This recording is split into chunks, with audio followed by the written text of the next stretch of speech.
Yo! I woke everyone up.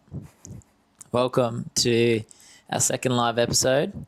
I've had the pleasure of having Jared in my company for the last week and a half, and we've just been come back from hiking around Hinchinbrook Island for 4 days, living off the land for 3 nights. I'm definitely not someone who would have considered myself a hiker or a camper.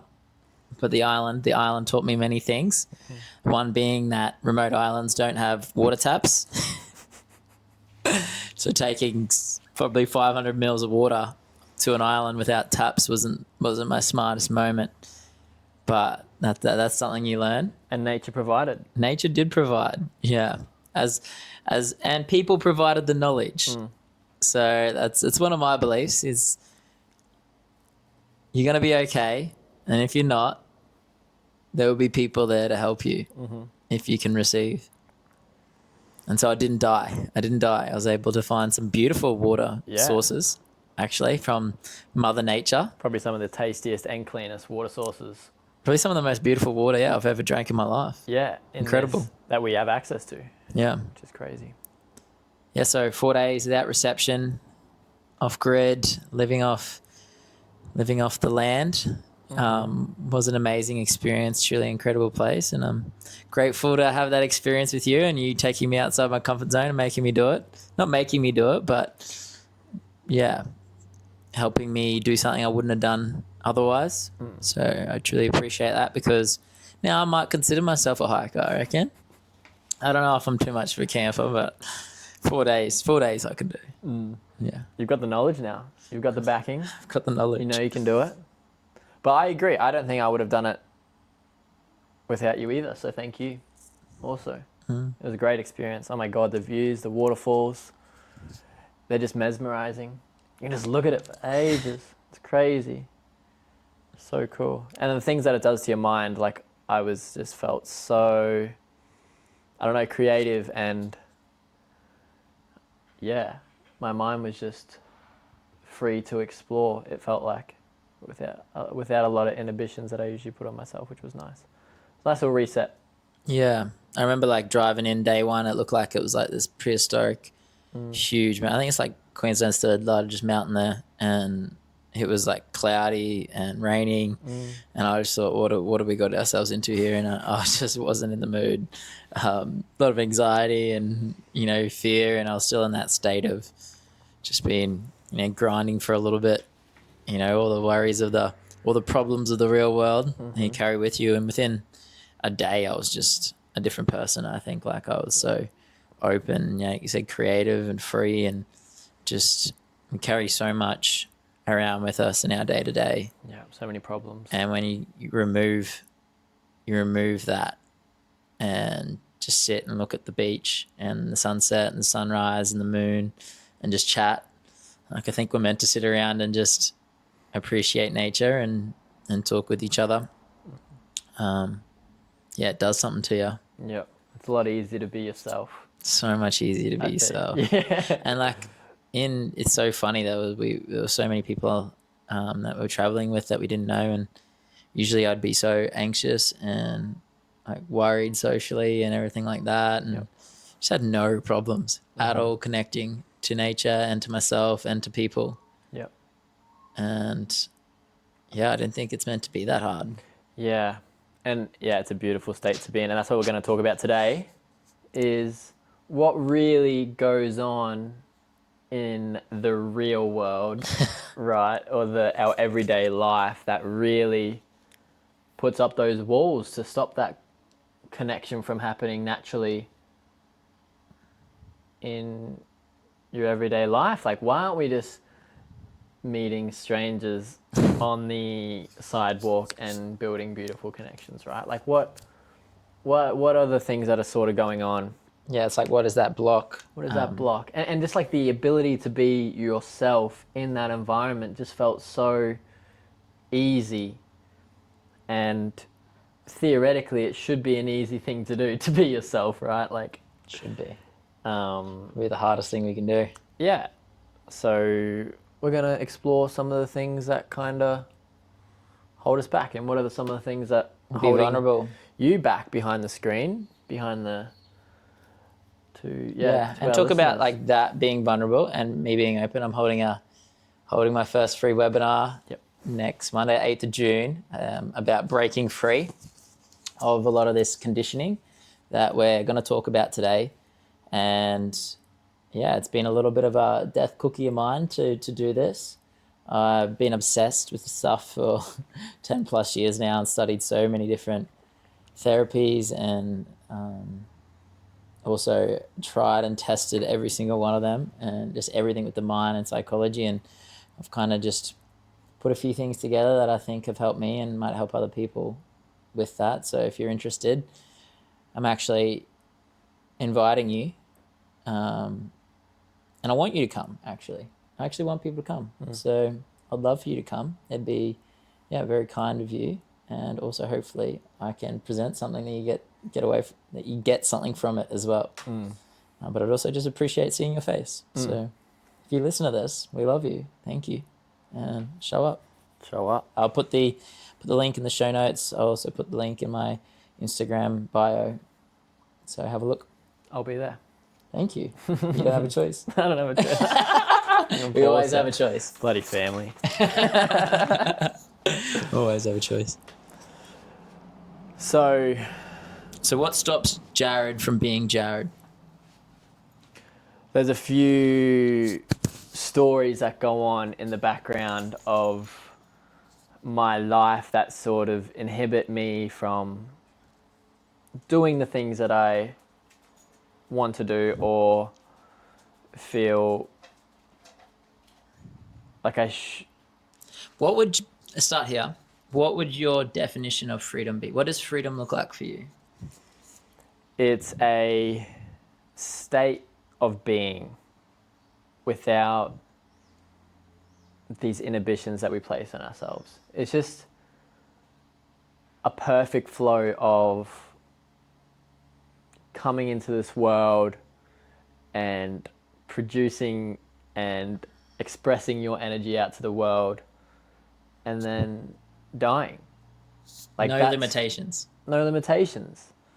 It's just what was meant to be is expressing through you, and then it happens, and you don't face all this self-doubt, you don't face all of this unworthiness, all of the just anxiety around being human, which I really don't think we're supposed to feel. Like, I really don't think that we are designed to feel this way and put ourselves through that. It's like we've all lowered the baseline of being human quite significantly of what feels natural, right? With these days, and heavy anxiety and stuff feels quite normal and natural. Yeah. Where I think we've just lowered the baseline of the energy expression that we can possess. Like I felt it myself. Like, I promise you, there's a state that you can live in that's expressing Freedom. Freefully, I guess. Imagine that. Screw freedom. I want to express freefully. Freefully. That's a new Freefully. word. Yeah, here first. Jared's going to express freefully. Yeah. And I think at the end of the day, it's just, being you. It is. Like, freedom from that limitation of performance, of needing to be someone in order to get something that is so habitually ingrained in us. And it's not like we're consciously choosing to do these things. So it's not like, and we've talked about here about the subconscious behaviors, like behaviors that we're aware of, or thoughts that we're aware of, or emotions that we're aware of that are habitual and we may not be fully in control of. And like we talked about eating this morning. You know, there's a driver behind wanting to eat. What is that? Like, what does that feeling give you for you? Whatever that was, you're like, do you really want to eat, or is there like a subconscious driver there? But then there's also the unconscious, which is things that are driving our thoughts, emotions, behaviors that we're unaware of. So that's the difference, is that we don't know what that thing is. Like you might be aware that, you know, you eat when you're bored. And so it's, you know, your brain trying to get that hit of dopamine or feel good in a certain way, but there might be something unconscious that you're unaware of that is driving that as well. And that's what really fascinates me. And that's kind of what I'm obsessed with, is this unconscious world that we're not aware of that is causing so much of this disconnection and pain. And, you know, when I sat on that island and I connected to myself, nature, and other people, yeah, it was a lot. There was a lot less inhibition. So I think in our world, this has never been more prominent and required, because I think it comes from this innate separateness that we feel from each other and from nature. And you know, me and you are human beings, right? But when we talk to each other, you'd be Jared and I'd be Adam. Like we have maybe more of a bond because of family, my brother. But there is such a separateness in our society. Like when I'm on that island, we're all just campers. We're all just inhabitants of this land, and we're all just sitting there watching the sea, and we're all just, you know, there's this oneness that is inherent there. But when I come back to our everyday life, there is these other drivers that come up, this need to achieve, be this certain person, get follows, get likes on Instagram, make money, you know, all these things that come up that, yeah, is a challenge in our world that we haven't necessarily evolved for yet. Like technology has taken off so quickly and it's outpaced evolution. And I think I was leading to the 7 leading causes of death got to do with the like most newest technologies. So it's a mismatch between evolution and technology. We haven't caught up yet. Yeah. So for example, our desire to eat food is inherent. Like we want to eat food to have nutrients, and like back, you know, hundreds of years ago, not even that long ago, we would have been starving and we wanted food. But now there is just like a caloric infinite that you can get in any moment. So there's a mismatch there, and that's why obesity is one of our leading causes of. And you look at screen time as well, you know, sitting, stagnation, that is another one. Like we used to move around a lot more. Yeah, distraction also, right? Like Distraction. it's crazy what distraction actually is. Like it's not like a swapping a feeling for another feeling. It's like actively avoiding a feeling for no feeling. Yeah. Like you're not feeling. It's like you're in the phone when you're scrolling, right? It's not like Yeah, it's part of you. your full attention is the phone. So it just, it takes away from whatever your body wants you to put attention on or feel or. Yeah, and what you avoid, you manifest, you create more of by avoiding it. So, you know, when we avoid anxiety, like when do you go sit on your phone? It's when you might be fearful or anxious or in self-doubt or insecurity or you're tired. Which can be like indicators, right? To where there's a part of you that needs love or comfort or like being listened to, and instead you're just distracting. Yeah, so when I'm sitting on that island and I get that feeling. Yeah. I can go sit on the beach and be curious about it quite easily, because it's not like something's wrong with me. You know what I mean? It's just a feeling. Yep. Whereas if I get that feeling here, as I'm sitting here, it's like, what's wrong with me? I shouldn't feel this way. I need to not feel this way. To change it to. Yeah, it's just like this different element of time as well. Like there's this rush, there's this need to be a certain way and have a certain feeling and get these certain things. Yeah. That is in the energy in our society that comes from separateness. Yeah. I think. Because when you're right on the island and you feel oneness, right? The fact that Adam saying something, you know, that's a part of the whole. Like your sense of identity isn't Yeah. as important. I trust that what I need is here. The anxiety of someone, disliking what you said doesn't actually matter, because you are playing a role which is perfectly made for the one, right? Like, there is no separateness. There is no right and wrong. It's just a part of the story, which is Yeah, wonderful. I know my place in the group. I know. You can't be broken when you're one. No, you can't. Yeah. and that's the mystery. And that's why, like, yeah, when you're there, you know that you're just a human. I'm just a human. Yeah. We are one. Yeah. We are humankind. And you feel more a part of nature. Like, to anyone feeling upset, just go and watch a sunset or a sunrise and try and feel upset. Like, it's almost impossible. There is this innate connection that we have to nature. Or like negatively upset, right? Like, you can still shed some tears while you're watching a sunset. Yeah, but like beauty tears almost. Yeah. It's like this. That's what I mean, this right? Like, the release. upsetness isn't Yeah. negative. But then when we come back into this separateness, that we watch an ad on TV and it tells me that I need this to feel this certain way.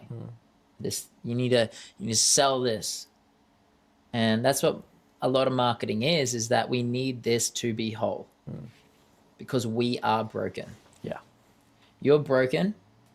You need this new face wash to look better. You need this brand new car. Then you can go be this a big adventurer. And then maybe you'll get this girl who's interested in this big adventure. You be the man. How good would it be to be the man, but it comes from any need to have that desire without realizing and sitting with what's driving it. Yeah. Comes from a place of there is something wrong with me, or insecurity, or unworthiness, or whatever the language is that we're going to talk about today. Yeah. So without going into whatever caused it, right? Do you want me to quickly go into, like, when we're younger, like what's driving a lot of this habitual patterns? Yeah, sure. Go on. Yeah. So apart from billions of years of evolution, when we're born, right, we're one with the mother, and then we become separate. And then we're a baby, we're surviving. About age 3, the ego comes online. And the ego's one sole job, is to survive. So it will do anything to survive. So it relies on its parents or caregivers or adult in that particular situation to survive.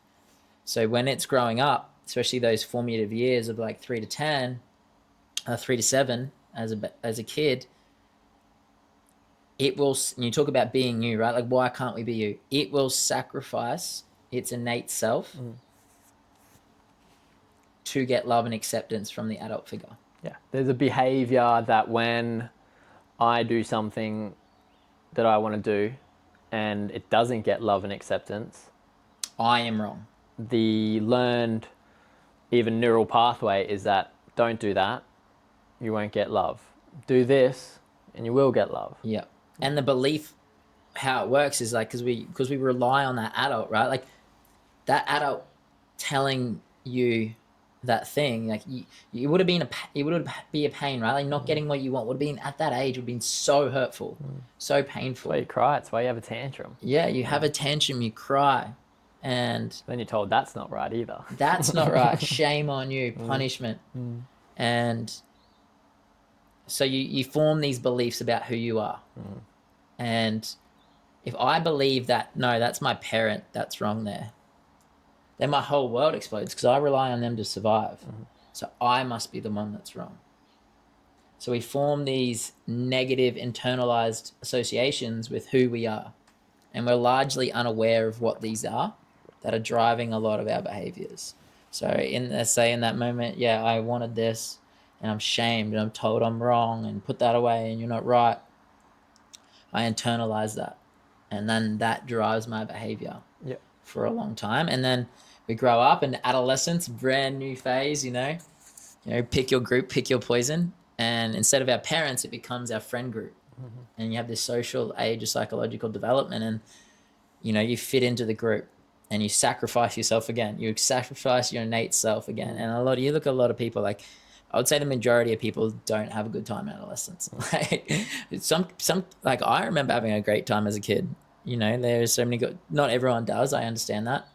But then there's also like this adolescent phase where like a lot of that joy and freedom and happiness you feel as a kid is then just blowing up as you need to fit in again. You need that love and acceptance. You need to be a part of the group, and you're not getting it from your parents anymore. So you choose your group and you pick your poison.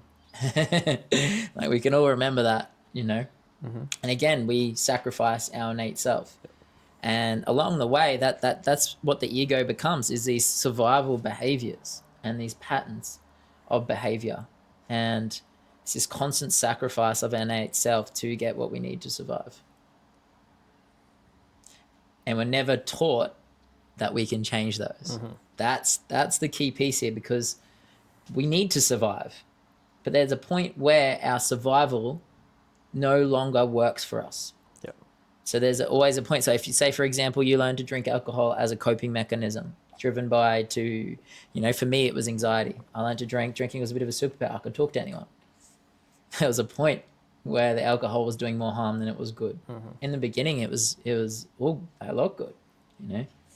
But there was a point where it became really harmful to me, and that behavior wasn't working anymore. But we get so trapped in these behaviors. Yep. Behaviors that manifest as stories in our head. Stories. From stories. Yeah, okay. Yeah, from stories. So what helps us... The alcohol is a symptom of my story. Yeah. Yeah. Yeah. So what helps us in identifying these behaviors, like you don't even really need to identify the behavior, really. They're a key indicator that something maybe is wrong. Yep. You know, like me not feeling this connection to strangers on the street is an indicator that there's a story playing in my head that I can't do that.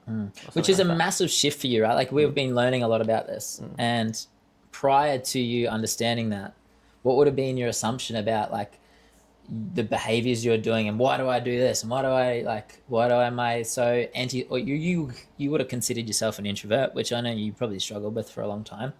What was that story in your head as to why? So externally, right, there's a frustration, a deep frustration, and a sort of knowing that something isn't right.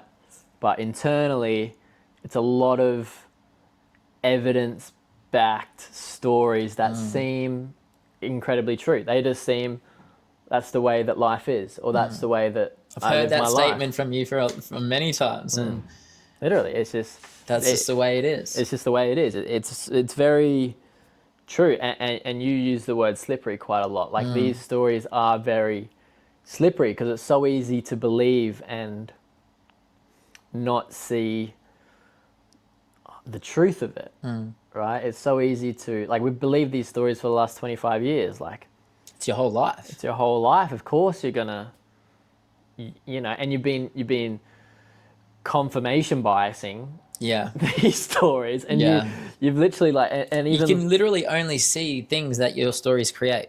So let's help the listeners out. Let's have a story, right? Yeah, but let's go even before that. The mind. The mind we think of is not just the brain. So the mind is everything that encompasses our world. So what we see, how we feel, our frequency, our energy, our stories, our beliefs, our emotions, everything that encompasses our experience. Yep. And our mind creates the world that we see.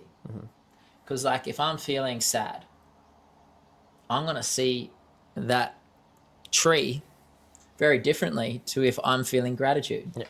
Now, if I'm feeling grateful, I go up to every tree and I give it a pat and I say thank you. You know, if I'm feeling a bit sad, I probably don't even look at it. Yeah. So our internal world creates our external reality. And that's a really, really important point. It is always internal first. Our mind creates our reality. It's not the other way around. We think, like, look at all neuroscience. They would tell you our brain is predictive. It is already a step ahead. And then it downloads the information in real time. So it's all based on history, a whole world. And it's going to download it's going to download all the information, but it's going to prioritize specific information to help us. Those moments reinforce. where you were really felt pain and hurt. Past hurt informs future fear. And remember, it's survival. So of course you're going to focus on your fears. Like you walk into a brand new room you've never been in before. It's uncertain. And your mind is going to be obsessed with keeping you safe. Yeah, I remember doing this growing up, and I would just black out. Yeah, disassociate. I would just, it's a strategy. Yeah, I would just, if I was in a share houses growing up and stuff, right? Like, I would step out of my room and there'd be new people in the kitchen, and I'd black out, and I'd just wake up hours later regretting what I said. You know what I mean? Or trying to remember what I said and thinking that it was like the most awkward thing in the world. Yeah. That's what happens. And that learnt behavior came from past evidence. And that past evidence created a story about who you are, and then created a survival strategy to deal with it. Yep. And it's so powerful. Like it literally affects every moment of your life, these stories. Yeah. Because it is creating your life. Like your perception of reality is through these stories, is through language and who we think we are, how we interact with the world. And, it's just like, you can't change. Like you're just you, this is just who you are. It's who I am. I can't change. Yep. It's the biggest load of shit ever. Like, no, who you think you are is made up. Yeah. Literally. Yeah. And in that moment, there's something that's driving you to an old story, evidence or whatever it is. And this is why it can be so powerful to look back through your past and what we do to work out what is driving these behaviors. But what I wanted to get to with the mind is it forms this identity, and it will do. If we think about the ego as an entity, the mind is not us. The ego is not us. It's this space. So it's something we need to interact with each other. So it's not the enemy. Like the ego is not the enemy. It is a part of who we are. We need it to. I can't talk to you right now if you're not Jared and I'm not Adam. Can't blame it either. You can't. It's not its fault. It's not its fault. It's keeping you alive, and Yeah. everyone is doing the best with what they have. Yeah. Like, oh, sorry, that was just my ego. 100%. But it's not even Sorry, I that. hit you, mate. Yeah. Sorry, I hit you in the head. Yeah. And that's where like we could go on a whole different tangent here, responsibility and different things, but it's about not worrying about other people. It's about creating an internal world that we want to live in, which then creates an external world that we want to live in. Yep. And you can use as many excuses you want, blame all the other people, but you're the only person that can be open to becoming that freedom you talked about at the beginning, dissolving these beliefs of the mind. But the thing is like the mind believes it's real, and the ego believes it's real. That's why it's so strong and it's so slippery, because every part of you believes this is real, and the mind will do anything to prove itself right about who it thinks it is. And that's that confirmation. Yeah, and it bias. thinks it's separate. And it thinks at it's the moment. separate. So it's looking constantly for evidence to prove itself right about who it is. No matter how bad it, and this is the thing, like people think that if it was good for me, I should do it. No, the mind is wired for certainty, not happiness, not joy, nothing. We need to practice those things. And so the mind will only, and like what certainty is what's familiar. And what's familiar, no matter how bad it is for us, is why people do self-sabotaging behaviors and repeat the same patterns over again, because the mind is wired for familiarity, not what's good for us. So we need to practice to make the unfamiliar familiar, and that's when it can become an ingrained habit and a rewired program that we can work with. So there is like this training element to a lot of this and the language that we work with. I know that's Yeah, no, because unfamiliar right now is oneness and familiar is separateness. 100%. So there's a few stories going on in the internal world at the moment that are supporting and reinforcing separateness. Right? Sharon Salzberg in Loving Kindness has this beautiful thought behind, like, the ego isn't the problem, right? The mind is not the problem. It's a tool. So there's habits of the mind that lead us closer to oneness, and these are helpful behaviors of the ego. And then there's behaviors that lead us towards separateness, which are unhelpful. And the practice, the training, is orientating and supporting the helpful behaviors, and being strict and, what's a good word here, like being a good parent to the unhelpful behaviors. 100%. Yeah. Right? Think of them like parts work really helps us. Think of them as little children. In a child. Like, just really supporting them through their change and hopefully creating those behaviors into helpful ones. 100%. And like, if you want to see someone who's very good with this, a lot of tools and strategies, Joe Hudson, and he talks about reparenting. Essentially, we have an inner critic, a part of us that reinforces, is like the judge, the dominator, and make sure he stays within our limits of who we think we are, of who we learnt to be. Because if we past hurt forms future fear, it genuinely believes if we go outside of that, if you be Jared, like one of my stories was, if I and me, something bad will happen.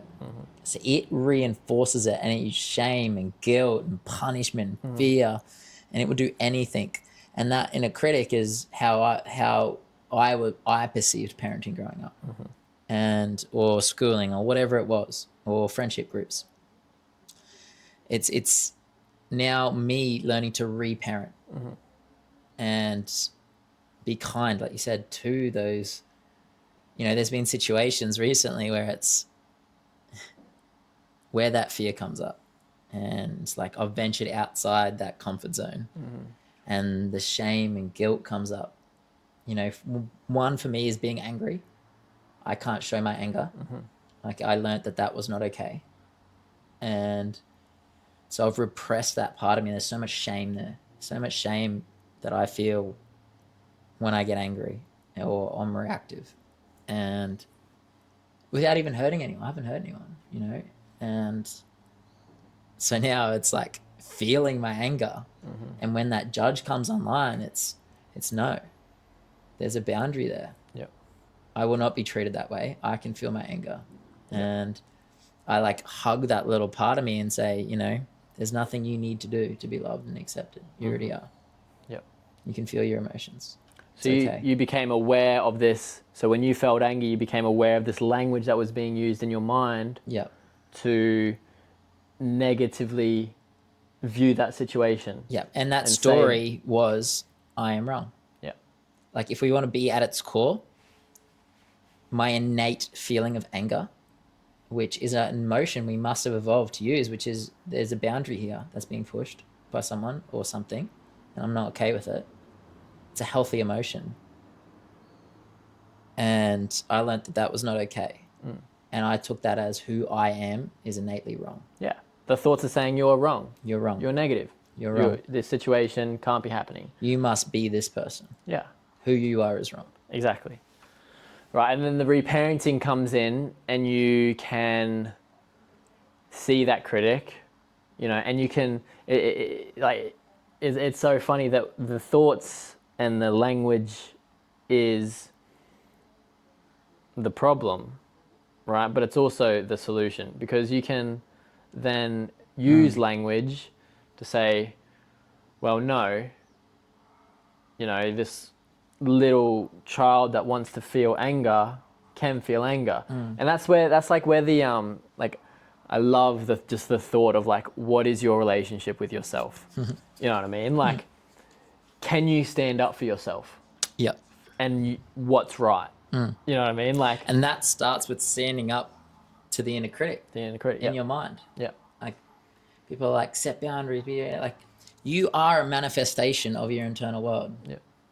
And every time that I repressed what I feel and say it's not okay, I'm letting other people treat me that way as well. Yeah. Exactly.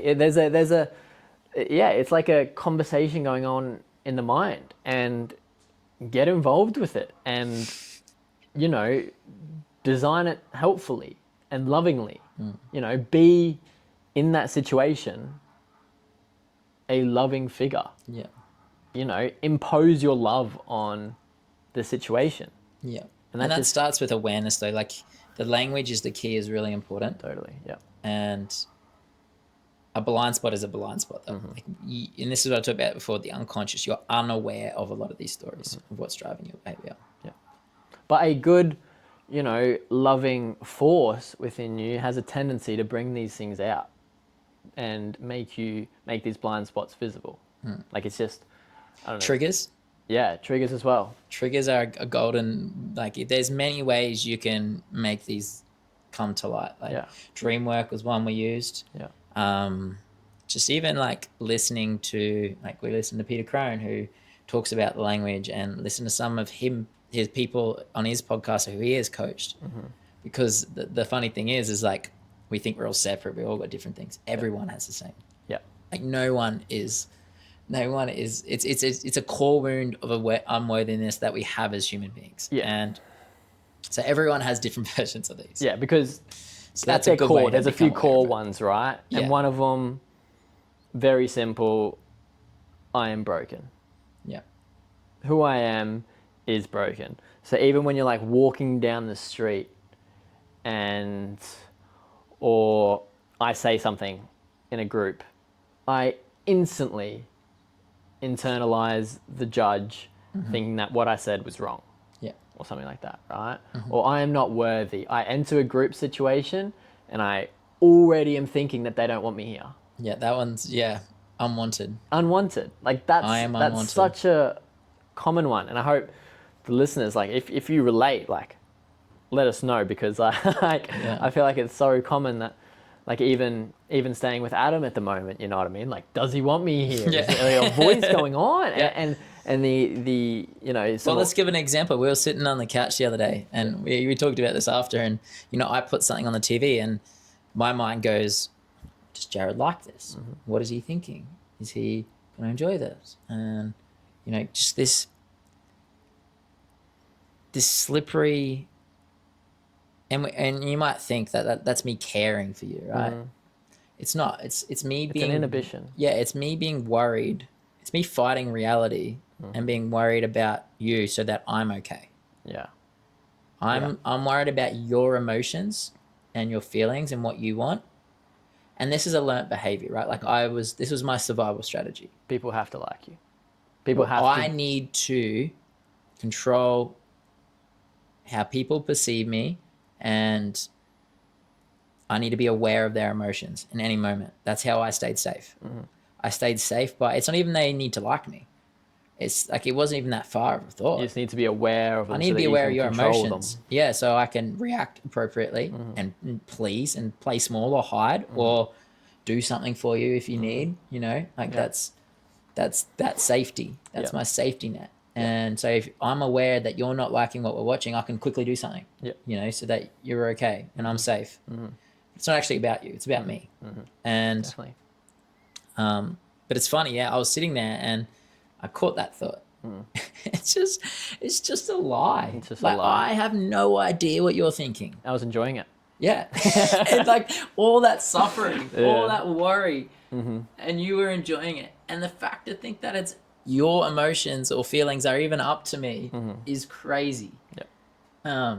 But it's this twisted sense of guilt and responsibility that we have that comes from, that core belief of, so that one would be like, I need to be wanted. Or it's all up to me. It's my fault. It's my fault if Jared doesn't like this. Yeah. When in reality, even if I wasn't liking it, you know what I mean? There's nothing to do with you. Even if I do start thinking, oh, Adam's into some funky stuff, you know what I mean? Like, what are we watching? This guy's a weirdo. Like, and division of responsibility. That would be up to you to tell me that. You know what I Yeah. mean? Like how, but like, And who cares? but also like, it's assuming it, and because it assumes it, it's real. Yeah. Our internal world creates our reality. Yeah, and it's- so I'm sitting there not only just thinking that, but believing it. Yeah. And you're also, right, you're trying to create reality. And And you're saying it is one creating reality is correct, we're always creating. and you're saying one reality is correct and 100%. one is wrong. Or the rest are wrong. One's correct, the rest are wrong. 100%. It's crazy, right? Like infinite different realities, infinite different possibilities of thoughts you're having. I'm just assuming this one's right. But it's got nothing actually to do with you. Do you know what it has to do with you? The mind is proving itself right. We talk about confirmation bias, right? So it comes from this belief that it's all up to me, or it's my fault if Jared's not having a good time. Like everything is my fault. And so that's one of the prisons that Ukraine will talk about. Like, it's my fault. It's all up to me. And this is a big one for, people that, are the providers, the achievers that need to do stuff all the time, like the doing economy. Or you're a people pleaser and you're worried about everyone's emotions all the time. The mind believes it's my fault, which comes from some moment in my childhood where I perceived that it was my fault and who I am is wrong. And then it's got actually nothing to do with you. The mind's just trying to take in information to prove itself right about who it is. Yeah. So it's got nothing to do with you. It's just looking for reasons as to why it's right. Yeah. So one reason would be that Jared doesn't like this. And it's my fault. He feels this way. Yeah. So I'm not even actually I wasn't even looking at you. And then I wasn't even trying to understand what you think. literally. Yeah. It's just my mind proving it. And this is how slippery the ego is. This is like, I hope people kind of get this. It's got nothing to do with the external reality. It's all to do with these internal beliefs that are driving us. Yeah. And your mind will then look for validation that it is correct and thinking that it's all your fault. You know what I mean? Like I'll say, oh, that was really good. And you'll say, oh, he's lying. 100%. Like, I don't believe you. And then you can't receive that. And it takes you away from reality, doesn't it? Or reality, right? Like I would even just, it creates your reality. You're always creating. So Yeah. imagine as a filter. So there's a lens, right? Like there's a projector, and there's just infinite light that's coming through this projector. But there's a lens on this projector which then creates our reality. It's this lens. Yeah. So I'm seeing the world through a lens of it's my fault, which then creates my reality. So I'm not even interpreting my reality at this stage. You're just in your own lens in my own reality. world, bro. Yeah, agreed. Yeah. Yeah, which separates you from So like, for example, life. you in that situation where there's people in your house, you're already thinking you haven't even gone and met these people or had a conversation with them. You're already assuming that funny. you're not wanted. Yeah, it's funny, right? Like I actually knew, it's funny this is coming up now, I haven't thought about this in years. See, blind spots. And like I knew one of them, Yeah. and lovely guy. And I go out there and I introduce myself to him. And only like 10 minutes later, I realized that I knew him. Like how crazy is that, right? Like, Yeah, so in your head. yeah, so in your head. And I've just predicted that this is how. Yeah, and gonna because go. you And- believe you're not wanted, you're then going to create a scenario where you're not wanted. I also believe that I'm awkward and like an introvert and like that I do this stuff, right? Like this Yeah. is which then my creates your identity. reality. Yeah. Which is more than likely that people aren't going to like you because you've just completely shut yourself off to them. Like you're not even talking to them. Yeah. Like Yeah, or I'm you're not literally being not you. even talking to them. You're not even giving them a chance to get to know you. Yeah. And it's so funny how obvious does it become once Yeah. you start to realize this, and it's so powerful. Yeah. Some of these stories. Some of these stories. And you can use it the other way as well, right? Like even going around yesterday, just thinking like I'm not broken, that I can be here.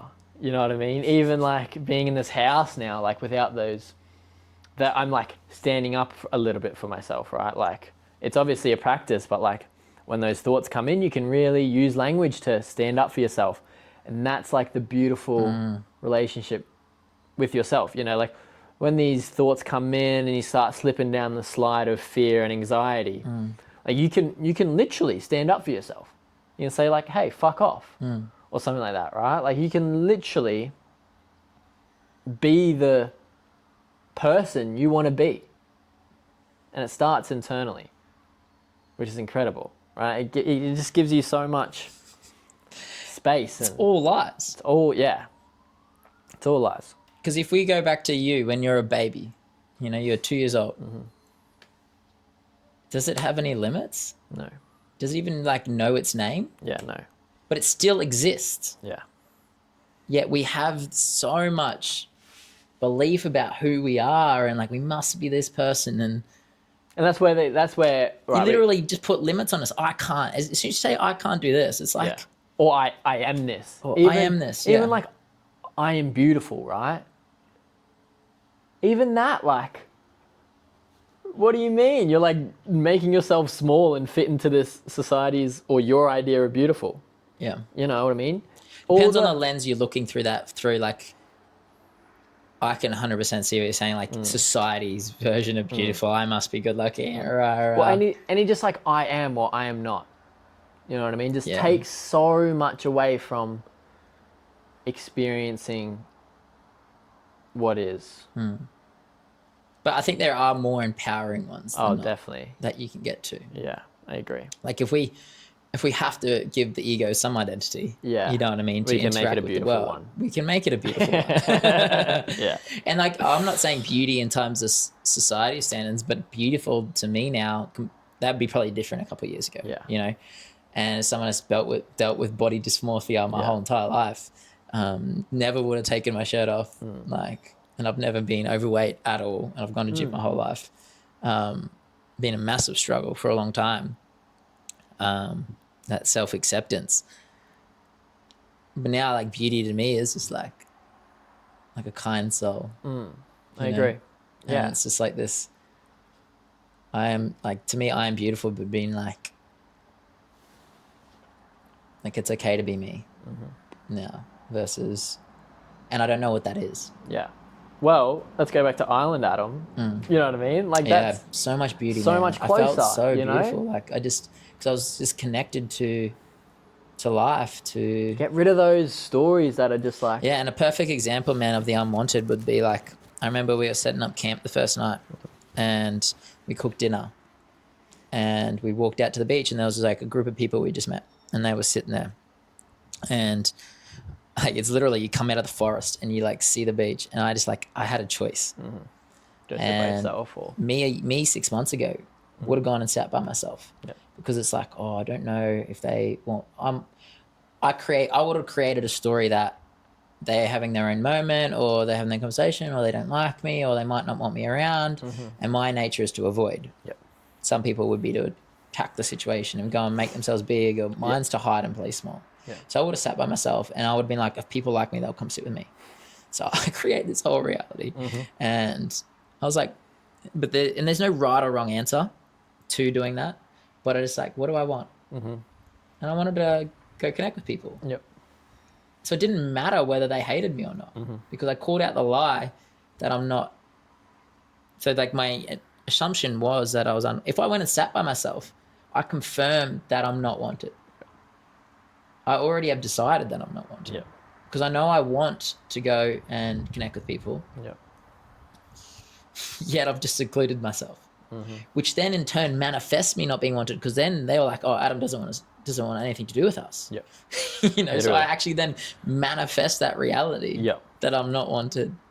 And that's been one of the biggest realizations for me. Like I've struggled in friendships my entire life. And I had people that just told me like, it's so hard to get close to you. And I was always just like, I've always struggled in big groups, and it's like, it was just my assumption. Like I was creating that reality that no one wanted me there. No one else. No one had ever told me that I wasn't wanted there. Well, you probably didn't want you there in your internal world either. Every time you were there in your internal world, me, something bad will happen. The critic would come in. And put you back down. It's literally like, say 6 months ago, you would go sit over there and they would literally say, why are you here? You know, like that's pretty much what would Well, I would go sit there, and I'd be like, so if I made that decision without understanding what was driving it, I would have, like, I'll be brave. I'll face the fear. I'll go sit with them. But I just would have sat there like this, just like, Yeah. everyone hates me, like in fear, anxiety, and guilt, and shame. Yeah. But now it's just it's that simple that I know what's driving it, Yeah. and I'm not wanted. Yeah. It is a lie, Yeah. and That's not up to you. yeah, it's not up to me. And this is why the double negative works, because we don't know. I don't know is so powerful because it challenges the mind Yeah. to not create a predicted reality. But I don't know. But if I say I am wanted, right, like by them in that situation, I don't fucking know that. Yeah. So it's my mind's just going to come up with evidence as to why that's not true. Yeah. And even if they, and then if they say, oh, can you go sit by yourself, Adam? Like, Yeah. you wouldn't hear that. Or Yeah. you'd think, like, you just, Yeah. you wouldn't be able to. I'm not in reality. Yeah. I've already decided either way. Yeah. Whereas I don't know, but I'm not wanted confirms that I'm not choosing the reality where I'm not wanted. Yeah. And then it just, like, it all just dissipates. All this fear, this worry, this guilt, this shame, and I'm just me. Yeah. And it's okay. Whatever happens, I'm going to be okay. Like, Yeah. I'm not okay then. I'm not safe. Yeah. All these slippery ones, like, I am not safe. I am not going to be okay. It's all my fault. I'm not wanted. I'm unworthy. Like, I am not loved. Like, just think about these things. Like, these languages, like, what you're perceiving in different situations, where you get triggered or where you have a fear. What is actually driving that? Yeah, it's I can't remember the word, but he uses it. The mind. Peter Crone. No, I don't think it was Peter Crone. I can't remember his name. It was in a podcast. It's like the mind, right? The internal relationships within yourself are already unsafe.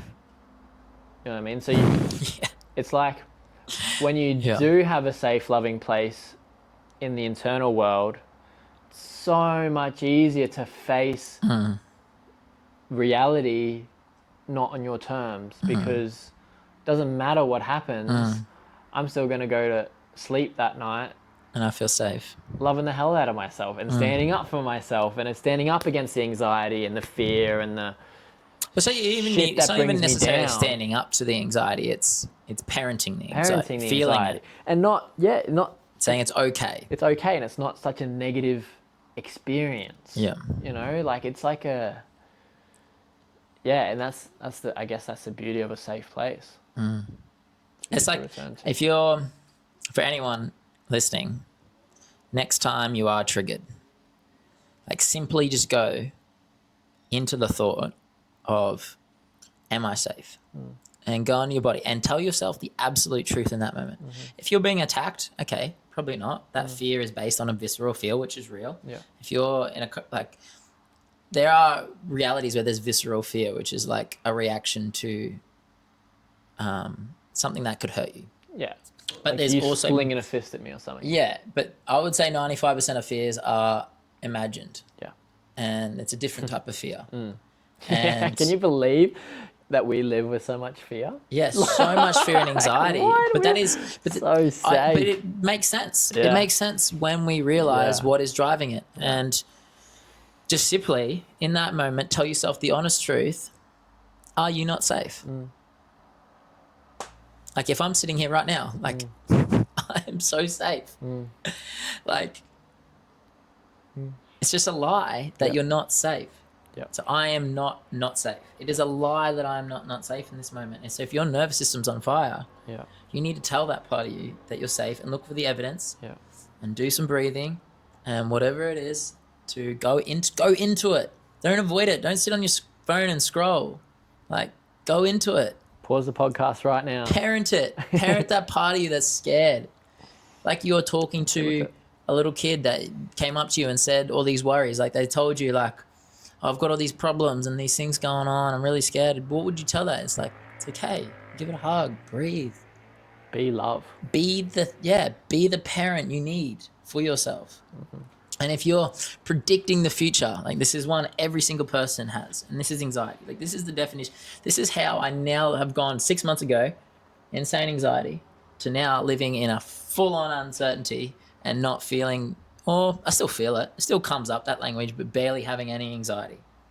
Like it is, like if you think of it, like it's crazy how much I'm gone in uncertainty in the last 6 months. Like quit my job, like going into a business where I'm earning so much more less money, facing my fears, like telling the truth about who I am, like posting so many things to the internet that anyone can interpret as a certain way, doing all these things, going to an island with 500 mils of water that would have freaked me out 6 months ago. Like I wouldn't even have gone, you know, like that's how inhibitable it is. You know, I would have come up with an excuse as to why I wouldn't be okay. But essentially anxiety is the belief that you're not going to be okay. Yep. That you're not safe and you're not going to be okay. Like something bad is going to happen. And it's just a lie.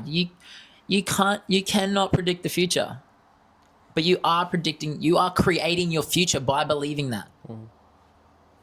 And that's why, like, when you feel that need to control come on, like we were talking about this today, that is dropping into that younger self. That need to control the uncontrollable is a survival tactic because it gives us the illusion of control. And it's driven by, I am not going to be okay. Something bad's going to happen. And it makes sense. And this is not belittling anyone. Like, this is just what drives us. Like, it makes so much sense that if you think you're not going to be okay, of course you're going to be scared. But it means that your mind's made up a story about the future that isn't true because no one can predict the future. So I am not okay. And either I'll work it out when it happens or I'll ask for help and get someone to help me. But I'm not okay. It's a lie because our mind will focus on the negative bias, the worst place possible scenario, and that's what drives the anxiety. And understanding that changed my world. Agreed. And I'll still do it to this day. When I feel that I'm like, even though mostly now it's become habitual because I've been practicing this for like 6 months now, especially that one, I'll still get like fears about money or, you know, we're talking about one this morning about no one showing up to my webinar, for example. So if you want to show up, you know, then I'm not wanted, you know. It's just, I'm not okay. Like it's a lie. Like that's me focusing on the worst place possible scenario. And it's scarcity mindset. And it's these beliefs. Agreed. Thank you. So you related to the broken one. So what is there an example where, you know, you felt like you're Before everything that I say, pretty much, there's a story going on that this is not the right thing to say. Which would make you what? Broken. But yeah, I think it's even deeper than broken. Would make you what? If it's not right, it's... Well, broken, all right, let's focus on broken. Because broken in a sense that I don't have enough energy or as much energy as other people. I'd relate more to that with that statement. Yeah. I don't have enough discipline as other people. I am not as confident. You know, all these things kind of merge together and create my identity that I am broken or not enough. Other people are enough. Pretty much everyone else is enough but me because don't have the rules are just for Jared. Yeah. Literally. But what does that say? If you are not this enough, it must mean there's a ultimate way of being that you should be this, which you'd call what way? Pretty much the everyone else way. Yeah, which makes them what? Perfect. Yeah, or right. Right. It makes you what? Wrong. So I think it's even deeper than broken. It's that I am wrong. It's you're wrong. Yeah. And everyone else is right. Who you are is wrong. Yeah. Yeah. Yeah. Crazy. Everything you do.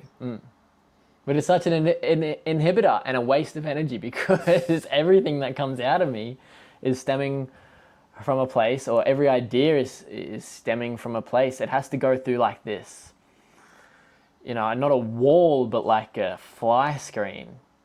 You know, it's like there's only air getting through. All the mosquitoes and the flies of energy. I don't know if this is making sense, but it's like No, I get it. it's not getting through. You know what I mean? So every expression It's filtered. is half-assed. Yeah, it's filtered It's filtered. through that lens. Yeah, which is just It's so much energy to so much bear that, energy. isn't it? Yeah, all so the much time. energy being something that you're not. Yeah, It's crazy, and that leads to stories about that I need to rest more and stuff like that. And it just it's so slippery. You just believe the next thing that's validates that idea, and like that story. and that being wrong and everyone else is right. For example, that you're wrong, everyone else is right. It's just like such a mistrust of your soul, your essence, who you are. And like, that's why you said that statement at the beginning, like, what is freedom? It's being me. Yeah. But you just feel that everything you do is wrong. So you can't be you. Yeah. Yeah. So freedom, we think, is like, oh, when I have this amount of money or this achievement, when I am this right person, you know, when I become this perfect person. In reality, freedom for you is just dissolving that belief that who you are is wrong. Yeah. And it's an incredible feeling. And I feel it at times, you know what I mean? And it's electrifying. Little glimpses. Yeah, it's little glimpses. And it's like knocking back. I like that. I've always liked the analogy of like where golden statues that are just covered in stone and leaves over time. And, you know, it just takes a cyclone to wash it all away. Yeah. You know, that's a beautiful. Yeah. And the statue of David, was made from chipping away at the stone, not building it up. Building it up, yeah. But chipping away. It's not that we're fixing anything. We're not fixing ourselves here. We're not broken. It's the things that have been put on top of us, the leaves, the stone, the dust, that create this facade. We're perfect. Yeah. Who we innately are is perfect as a human being. Yeah. That's our full expression. Yeah. And it's about dissolving these beliefs to get to that. Yeah. That is the And to get there, you just need to, you know, stand up for yourself. Be yourself. Like, aggressively be yourself. Yeah, fucking oath. It's crazy. Isn't that a crazy idea, being you? Yeah. Why is that so? Like, that is my greatest difficulty. It took me so long to understand.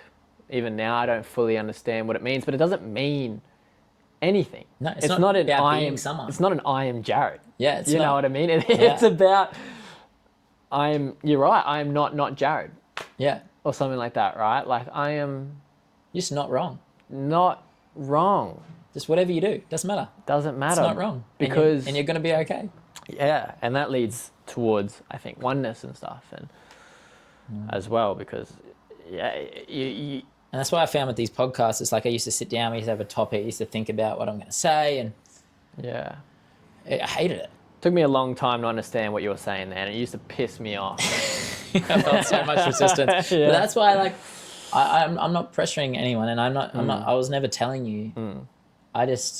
I kind of share through my experience, and I don't blame anyone who doesn't know. Yeah.